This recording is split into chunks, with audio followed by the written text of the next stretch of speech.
I hope we've all had a reasonable week. Welcome to our weekly Communities of Practice Sunday check-in session, a half hour of Dharma, reflection, and community connections. If you are a new member of our community, please accept our wholehearted welcome and know that if you are unsure or have any questions about our practices and topics, we are all here to help. And if you are a regular, welcome. It is customary in Australia to begin any meeting by acknowledging the traditional owners of our land. So in the spirit of reconciliation, I would like to acknowledge the traditional custodians of the land on which we walk, study, and reside, the Wodi people of the Dharawal Nation, and pay my respects to elders past, present, and emerging. I also pay my respects to the traditional custodians of the various lands on which you all are. In addition, I would also like to recognize the triple gem of the Buddha, Dharma, and Sangha.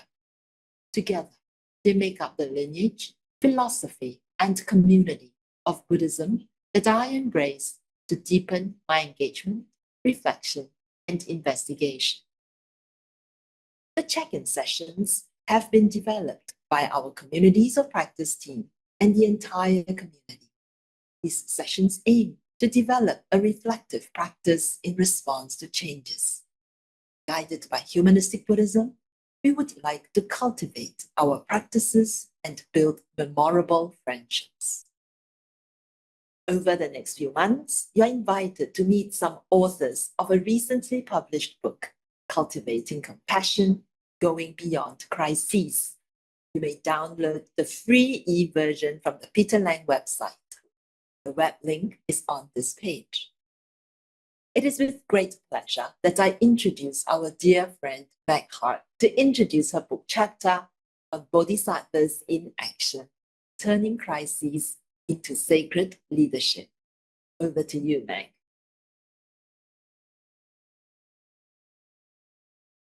Thank you. Thank you, Joy, and good morning, everybody. I was planning something else this morning, and I'm just telling the group, I got a phone call about an hour ago from someone who's a client, but also someone I care about, who was actually in the Bondi Junction Westfield yesterday, and actually just a few yards from the awful scene that unfolded there. And she asked me if I would do some trauma counseling. I'm not a specialist in trauma counseling, so I've just come out of a session with her in which I applied the best of my knowledge. I'm an applied positive psychologist, and I tend to work in the field of flourishing. And however, the conversation I had with her and the events, in the world today have certainly made me realize that with my clients, but with myself too, how much we need to be able to gather ourselves in the face of difficulty, crises, as our book talks about. How do you go beyond a crisis? And so this young woman, it was a young woman, had called me in a state of distress from the events yesterday, and I had to very quickly think, all right, well, what can I do? What can we do now? Because I said I have to go at 11 o'clock. And so what we did, first of all, acknowledging her distress and the natural sense of a traumatized experience. She heard the gunshot. She was actually just a few yards from the gunshot. But she'd been able to behave quite bravely with other people, calming other people. And so we drew on the reality of the experience, and at the same time acknowledging that today, that experience occurred yesterday, and today she is safe. And so what can we do to restore a sense of safety and security? And so we did very simple breathing. And so if you don't mind, that's what I would like to do now. Nothing fancy here. I'm just going to ask everyone, as I did with this young woman, just to place your feet firmly on the ground, or if you prefer to be sitting in lotus position, that's fine. But really, actually, I feel more and more having our feet on the ground is very important nowadays. And you know, your hands in your lap or on your knees, and then close your eyes. I think that's probably easier when we're looking at a Zoom screen. I actually meditate with my eyes open, but I don't find it as easy when I've got a lot of people in front of me. So close your eyes very gently, and simply notice your breathing. Just notice how it is. Don't try to do anything with it at the moment. In fact, we're not going to try to do anything with it, but just breathe in and breathe out, and preferably through the nose, through your nose. But if you feel that you've got things to let go of, just to slightly open your mouth on the out breath and just, whew. That's what I did. I could feel that my young friend, my client, was deeply distressed, and I said, well, is it easy? Do you just want to let go of any of your distress? So we just do that for a while. Just notice the breath and release that sense of crisis.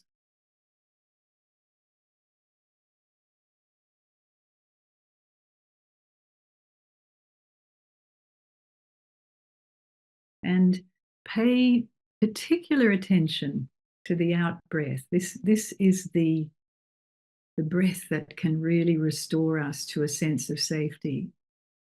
We breathe in quite naturally, you know, until our life ends, we're going to breathe in.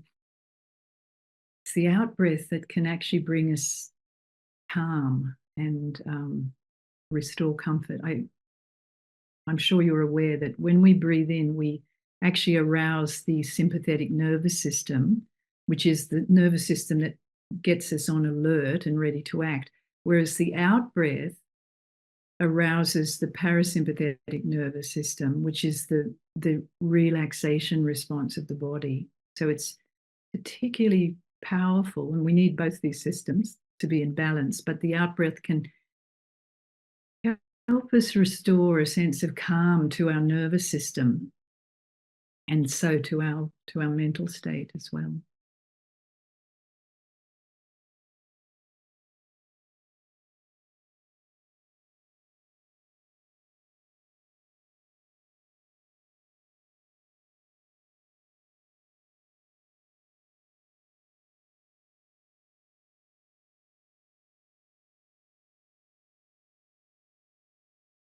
And when you feel ready, because we don't have a lot of time, you can open your eyes, and I hope that brings you a little bit of a sense of landing. Here we are together, very, very fortunate to be together this Sunday morning, safe, and able to communicate with each other from around the world. Welcome, Cecile in the Philippines. Who else? We've got people everywhere. Nissa, hi. Mingfo, hi, everybody. So what I've been asked to talk about today is pretty apt, really, isn't it? You know, our book is Cultivating Compassion, Going Beyond Crises. And as I said, in my own professional practice, I've become more and more aware of how absolutely critical it is now for all of us to have practices in our life, to have go-to practices that enable us to restore a sense of groundedness and calm in the midst of disturbing events. You know, if it's not the news, it'll be something in our direct field that is upsetting, or perhaps someone's, you know, upset with us, or we're upset with another person. So being able to come back to that calm inner strength that we all have is so very important. So what I'm going to just very briefly talk about is the chapter that I wrote in the book was about leadership, because that's my background. My professional background has been working with corporations and people about issues of leadership. And my understanding of leadership has changed radically in the last 30 years from probably a very conventional, not top down so much, but, that someone was the leader and everyone else was the follower. Well, I've chucked that right out. I don't believe that anymore. I think leadership actually is an innate quality in all human beings, the capacity to step up at certain times and be able to be a presence that actually transforms other people. As my young client did yesterday, and I didn't tell you the rest of the story, when the gunshot fired, she was in a shop with other people, and she actually was able to calm them down. People were crying, and she was able to find the calmness in herself to bring calm to others. And so that's what we talked about in my discussion with her. Good on you that you found that quality in yourself to think of others. So my chapter was called Bodhisattvas in Action, because I'm very interested in that interface between Buddhist psychology and indigenous psychology and our own capacity for leadership.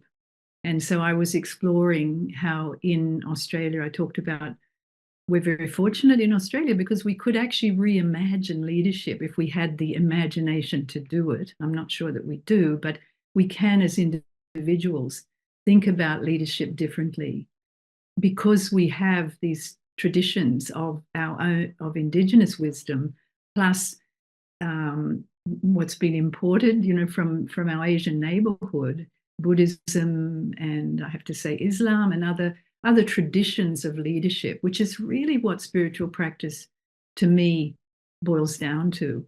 It's leadership from the inside out. And so I'm just going to move very quickly here.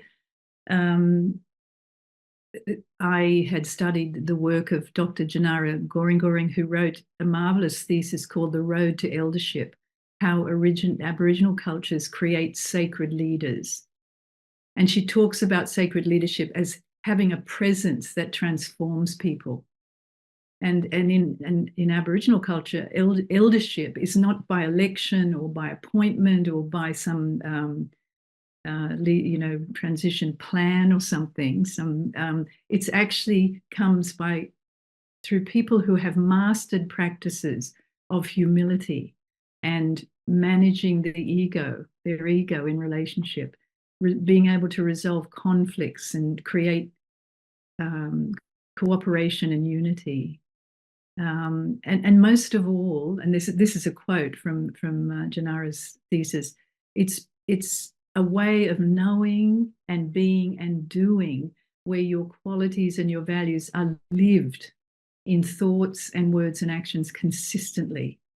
And I think we all have that experience of real leaders are consistent, they're stable, they might have their moments, but that they come back to this centered strength and humility and calm and sense of bringing other people together. And in Indigenous culture, I know I've presented this before, there are principles or there are guiding insights that help to enable the cultivation of this quality of eldership or sacred leadership. Kanini, which is the law of harmony and unconditional respect for life. And Dadiri, which is deep listening, kind of meditation really, from being at home in the silence of country, whether you're in the bush or at the coast, that to be able to be very silent in country, in the bush, in nature. And then Jungunku, which is the sharing, the caring and restraint. I think this word is so important, the restraint in your own behavior, that you ensure that your anger or negativity doesn't get transferred out into the world and onto other people. And all of that really comes very deeply from this deep love of country, which is much more than just land or waterfalls, or it's actually the land as the teacher, as the guru, as the master, as the nourisher, as the benefactor, and the source of that consciousness, of that deep ecological consciousness. And I was, in reading Janara's thesis, I came upon this quote in the middle. It's a huge thesis. It's 200 pages long and very in-depth. But this quote was there that in our culture, in Indigenous culture, becoming an elder can be likened to being on a path of enlightenment, as the Buddhists say. And this is being spoken by Kunamara Randall. He said, it took me 45 years to not be angry and to know about being peaceful, especially with things I've done in my life and the way people treated us. And we do know that those stories are horrendous of, the treatment of the Indigenous people in Australia. And this quality of being able to process that, I mean, this is crisis on a daily basis. This is catastrophic levels of crisis. 45 years, this path to enlightenment. And so I liken that, to the way of the Bodhisattva, what we would call the way of the Bodhisattva. So Indigenous culture, it's the path to eldership, the way of the Bodhisattva and the practice of bodhicitta. And we know, Bodhi means awake and citta means mind. And this is, as a psychologist, I just find it such a radical concept because it's a motivation, it's a method, and it's a result all in one. That's pretty good, isn't it? It's simple in a way. It's just cultivating an awake mind with a wish to benefit others. May I be more awake? May my consciousness be more aware? May I have a bird's eye view of this situation instead of reacting? May I be more awake in this situation. And the beauty of it to me is you can't fail, because even if you screwed up yesterday or 2 minutes ago and you didn't say the right thing, the awareness of that, I didn't get it, could have done better. May I do it better next time? That motivation to continually draw on this capacity in the human of consciousness, not just human, I actually think animals have it too, to be more awake, to what's going on around us. That's our birthright. That's our greatest gift as human beings. And I was recently reminded by this. I was watching a talk by a trauma physician called Dr. Mads Gilbert, who'd recently come back from Palestine. And he said there's a word in Palestinian Arabic called sumud. And it means a selfless steadfastness. In the midst of crisis, in the midst of agony, it is about being there not just for oneself, but asking, how can I be of help to others? And he said this is the quality that he's seen again and again when he's been in Gaza and the West Bank. He actually said, I think it's showing us what it means to be human, that in the midst of the rubble or whatever's just happened or the gunshots, you go out and what can I do for other people here? What can I do to help? So I would like to take those traditions, which we see in all the cultures of the world, of enhancing our human capacity and our capacity for leadership, because I think that's what leadership is about. It's in that moment when something's in front of you which is difficult or critical, what can I do? And I'd like us to think about, what does true leadership look like for you? And how do you show up as a leader in your life? And what gives you the courage to speak or act in difficult situations? Are we having chat rooms, or are we having? Yes, we are. So now yes, we are. So thank you very much, Meg. Now we will be placed in groups of 3 to 4 to share and discuss. And in the discussion, we recommend you spend some time getting to know each other, especially as we have some new friends in the community today. And then also to discuss those questions that Meg has asked us to reflect on. There will be some Zoom notifications to guide you, but feel free to let the flow of your discussions guide you. Our sessions are guided by metta, which is unconditional love and kindness for all sentient beings. Let's use these breakout sessions to express and receive loving kindness to and from one another, and take time to pause, share, and listen. We'll also ask you to share some of your findings with the larger group at the end of the breakout discussion. So now let's go to our breakout rooms for some rich and nourishing discussions. We hope to see you all back in about 10 minutes. Welcome back, everyone, and I hope that you've had nourishing discussions in your breakout room. We'd now like you to take the opportunity to offer your insights into our chat stream so that our poster team can take your gift and put them into lovely posters to be sent out as midweek reminders. And while you're doing that, I'm going to attempt to share screen. We hope that the check-in sessions have been helpful to you, and we hope you experience the unconditional love and compassion of this community. But for anyone who might be experiencing a greater need than what today could meet, please don't hesitate to get in touch with us. And you can also reach out to the professional organizations on the screen. We thank our authors for their generous sharing, and certainly to Len and Meg for sharing their book chapters this month. Next week, we'll hear from another regular friend, David Starlight, who will lead us through a free-form session. For now, though, as we check out today, let's recite the dedication of merits together to send love and compassion to each other and whoever is in need. Let me warn you, though, that the volume for this might be a little loud, so you may want to control the volume. I don't know how to control on my end. So let's give this a try. Let us now dedicate the goodness of what you have done to all living beings. May kindness, compassion, joy, and equanimity pervade all worlds. May we cherish and build affinities to benefit all beings.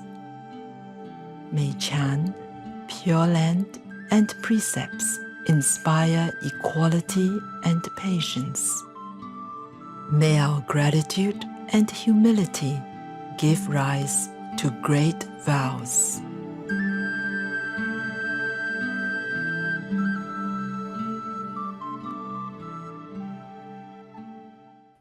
Thank you, everyone, for your presence, and we look forward to seeing you again next Sunday.